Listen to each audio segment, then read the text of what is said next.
നമുക്ക് തേർഡ് ക്വസ്റ്റ്യനിലേക്ക് പോവാം. ആ എക്സസൈസിലെ തേർഡ് ക്വസ്റ്റ്യൻ ആയ what is the 21st term of the arithmetic sequence 100, 95, 90 etcetera. Okay ആണല്ലോ. ഫസ്റ്റ് ക്വസ്റ്റ്യൻ നമ്മളുടെ എന്തായിരുന്നു? അസെൻഡിങ് ഓർഡറിലായിരുന്നു സീക്വൻസ് തന്നിരുന്നെങ്കിൽ ഇവിടെ നേരെ തിരിച്ചു ഡിസെൻഡിങ് ഓർഡറിൽ തന്നിട്ട് 21st ടൈം കണ്ടുപിടിക്കാൻ പറയും. കുട്ടികൾ ശ്രദ്ധിക്കണം, വളരെ ഇമ്പോർട്ടൻ്റ് ആണ്. ഇത്തരത്തിലുള്ള ക്വസ്റ്റ്യൻസ് പ്രതീക്ഷിക്കാം, കാരണം ട്രിക്കിയാണ്, പക്ഷേ മാർക്ക് സ്കോർ ചെയ്യാനായിട്ട് പറ്റും. നോക്കിക്കോ, ഫസ്റ്റ് ടൈം എന്ന് പറയുന്നത് 100. ഇതാണ് ഫസ്റ്റ് ടൈം. ഡിഫറൻസ് കാണുക. കുട്ടികളെല്ലാവരും ഡിഫറൻസ് കാണേണ്ട ഏതാണ്? ഇതാണ് സെക്കൻഡ് ടൈം. സെക്കൻഡ് ടേം, ഇത് ഫസ്റ്റ് ടേം, ഇത് ഫസ്റ്റ്. അപ്പം എന്താ? Second term minus first term.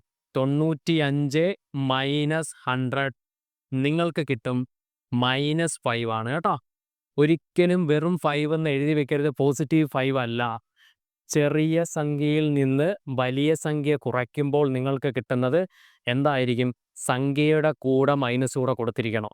Compulsory ആയിട്ട് മറക്കരുത്. കുട്ടികൾ മറക്കാതെ ചെയ്യണം. എല്ലാ കുട്ടികളും അത് മനസ്സിലാക്കുക. ധൃതിയൊന്നും വേണ്ട. ജസ്റ്റ് 2-3 വട്ടം നമ്മളതൊന്ന് നോക്കിക്കഴിഞ്ഞ് കഴിഞ്ഞാൽ നിങ്ങൾക്ക് മനസ്സിലാവാത്ത വേറെ കാര്യങ്ങളൊന്നുമില്ല. ഇത് ഓക്കെ ആണല്ലോ.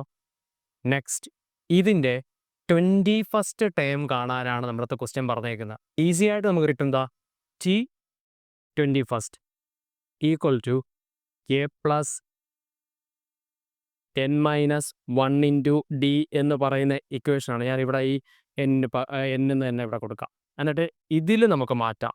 n എന്താണ്? 21. D എന്താണ്?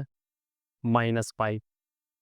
ദെൻ നിങ്ങൾക്ക് A നിങ്ങൾക്ക് അറിയാം എത്രയാണ്? 100. ഞാൻ വൺസ് അഗൈൻ ഞാൻ ഒന്നുകൂടെ റൈറ്റ് ചെയ്തിട്ടുണ്ട്. 21 എഴുതുക. ഈക്വൽ ടു എയുടെ സ്ഥാനത്ത് എന്ത് കൊടുക്കുക? 100 പ്ലസ് എന്നിൻ്റെ സ്ഥാനത്ത് എന്ത് കൊടുക്കുക? 21 തന്നെ വീണ്ടും കൊടുക്കുക. -1 ഇൻറ്റു D എത്രയാണ്?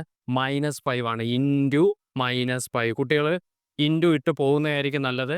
ചിലപ്പം ചെയ്തു വരുമ്പോൾ നിങ്ങൾക്ക് ഒരു കൺഫ്യൂഷൻ വരാം. 100 അതുപോലെ എഴുതണം. നമ്മുടെ ബോർഡ് മാസ് പ്രിൻസിപ്പിൾ സ്റ്റാർട്ട് ചെയ്തു. ബ്രാക്കറ്റിലുള്ളത് ആദ്യം ചെയ്തേ. 20 ഇൻറ്റു -5 ആണ്.